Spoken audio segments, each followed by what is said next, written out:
cutting some odds and ends here, so I think we have enough 2x for girts on the back wall, and we have about a half of what we need for the strapping for the roof. Next up will be that 11-foot log right there. We can cut some more strapping and some siding out of that log.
Boy, look at the pitch in that.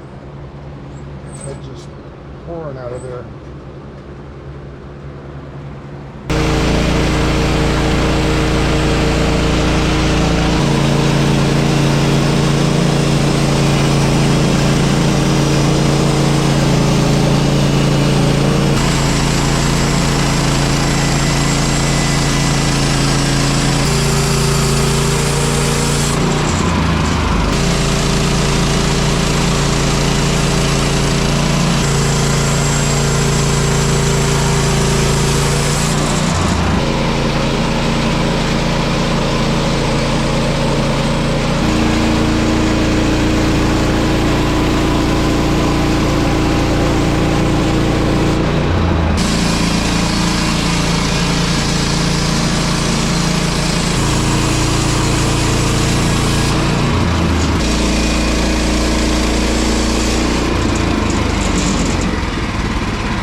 $16 1x7s. The top one is a little bit more than 1 inch. I think the rest of them are all pretty much 1 inch. That'll give us about 8 or 9 feet of siding.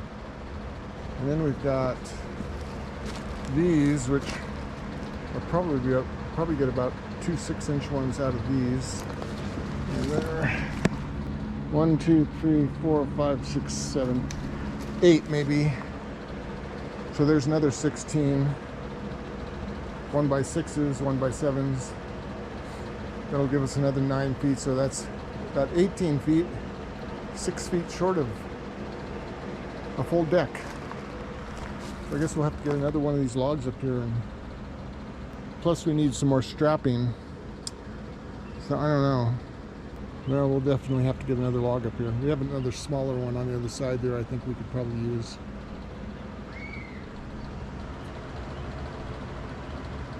Beautiful Wednesday afternoon here on the farm, cutting siding for the new sawmill shed. There it is over there. It's going to be great to have this mill moved over there into a nice new home. And roofing comes on Friday. Today I had to go down to Salem to drop off some bags of asbestos. There's only one place nearby. It's in Salem, Oregon. There's one in Hillsboro, I guess, but I don't want to go out there. So at Salem, I had to drive down there and drop off these bags of asbestos this morning. And traffic was pretty bad on I-5 going south, so I didn't make very good time. That's all for this video today. If you liked the video, please give us a thumbs up and subscribe to our channel if you haven't subscribed. Hit the notifications bell, you'll know the next time a video comes up. Thanks for coming along.